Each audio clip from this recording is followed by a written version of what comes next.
Hello అండి, welcome to Srilatha's kitchen అండి. ఈరోజు శ్రీలతాస్ కిచెన్లో మనం చూడబోయే ఇంట్రెస్టింగ్ హెల్తీ డెలీషియస్ రెసిపీస్ ఏంటంటే 2 రకాలైనటువంటి అటుకులతో చేసినటువంటి నైవేద్యాలండి. మనకి పోహా హల్వా, పోహా బర్ఫీ అండి. చాలా సింపుల్గా ప్రిపేర్ చేసుకోవచ్చు.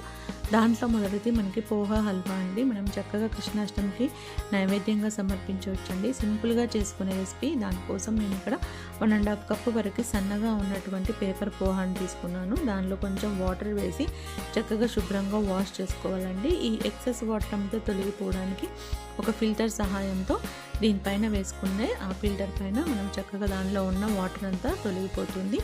ఈ వాటర్ అంతా తొలగిపోయేలోపు మనం ఒక ప్యాన్ పెట్టుకొని స్టవ్ పైన 1 టేబుల్ స్పూన్ నెయ్యి వేసుకొని కాషూస్, బాదంలను, మనకి ఇంట్రెస్ట్ ఉన్న డ్రై ఫ్రూట్స్ అన్నిటిని కూడా వేసుకొని మంచి చక్కగా ఇలా రోస్ట్ చేసుకొని ఒక బౌల్లో తీసి పక్కన పెట్టుకోవాలి. అదే ప్యాన్లో 1 కప్పు వరకు బెల్లం తురుమండి. బెల్లం తురుమును వేసుకొని ఒక 2 టేబుల్ స్పూన్ల వరకు వాటర్ యాడ్ చేసుకొని దీనంతా చక్కగా ఉండలు లేకుండా కరిగించుకోవాలి. ఇదంతా కరిగిపోయిన తర్వాత ఒక 1/2 కప్పు వరకు ఇక్కడ పచ్చి కొబ్బరి తురుమండి. పచ్చి కొబ్బరి తురుమును ఇందులోనికి వేసుకొని ఈ పచ్చి కొబ్బరి తురుము బెల్లంలో కలిసే విధంగా 1 నిమిషం పాటు ఇలా అంతా చక్కగా కలుపుకోవాలి. ఇది మొత్తం కలిసిపోయిన తర్వాత దీనిలోనే మనం ముందుగా అటుకులన్నీ కడిగేసి పెట్టుకున్నాం కదా, ఆ అటుకులను కూడా ఇందులోనికి యాడ్ చేసుకోవాలి.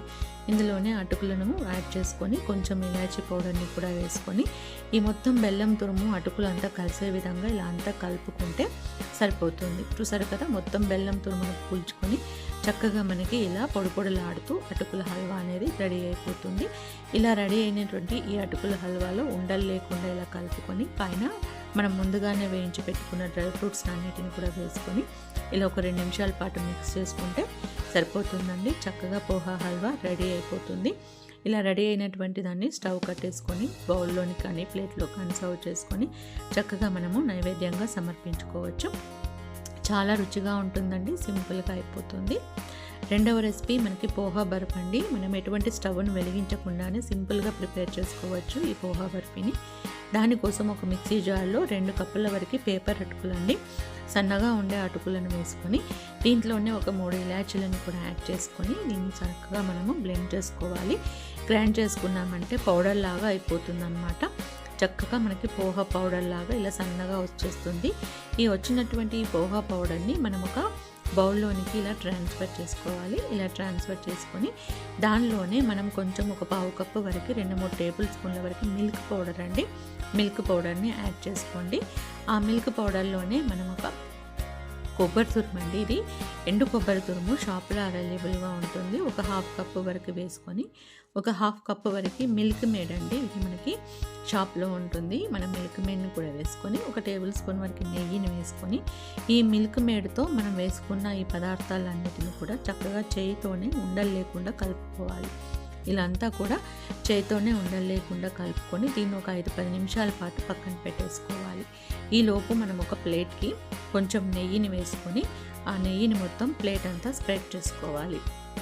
నెయ్యి మొత్తం ఇలా స్ప్రెడ్ చేసుకొని మనం ముందుగానే కలిపి పెట్టుకున్నటువంటి ఈ పోహా మొత్తం మిక్చర్ని ఈ ప్లేట్లోనికి ఇలా ట్రాన్స్ఫర్ చేసుకోవాలి. ఇందులోనికి వేసేసుకొని పైన కొంచెం నెయ్యిని అంటించుకొని ఇలా అంతా స్ప్రెడ్ చేసుకోవాలి. ప్లేట్లోకి మొత్తం ఈవెన్గా ఎటువంటి ఉండలు లేకుండా ఇలా స్ప్రెడ్ చేసుకొని పైన మనకు కావాల్సిన కొన్ని డ్రై ఫ్రూట్స్ని చిన్న చిన్న ముక్కలుగా కట్ చేసుకొని వేసుకోవాలి.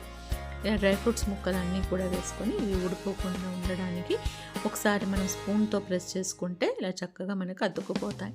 దీన్ని ఒక 10-15 నిమిషాల పాటు ఫ్రిడ్జ్లో స్టోర్ చేసుకొని తర్వాత తీసి చక్కగా మనం ఇలా చాకుతో కట్ చేసామంటే మనకి బర్ఫీ అనేది ఈజీగా సింపుల్గా రెడీ అయిపోతుంది. చూసారు కదా, లెమన్ చాకుతో కట్ చేసుకుంటే సరిపోతుంది. ఎంతో ఈజీగా పోహా బర్ఫీ రెడీ అయిపోయిందండి.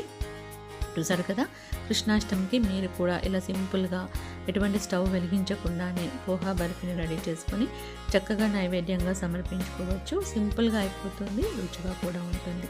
చూసారు కదా, మన 2 రకాలైన రెసిపీస్ పోహా హల్వా, పోహా బర్ఫీ 2 కూడా సింపుల్గా చేసుకోవచ్చు అండి. సింపుల్ ఇంగ్రీడియంట్స్ చక్కగా మనకి 10 నిమిషాల్లో రెడీ అయిపోతాయి. మీరు కూడా ఈ కృష్ణాష్టమికి తప్పకుండా ఈ రెసిపీస్ని ట్రై చేసి చూడండి. రెసిపీస్ నచ్చినట్లయితే లైక్ చేయండి, సబ్స్క్రైబ్ చేయండి, కామెంట్స్ షేర్ చేయండి, వీడియో చివరి వరకు కూడా వాచ్ చేయండి. ఓకే అండి, థ్యాంక్ యూ ఫర్ వాచింగ్.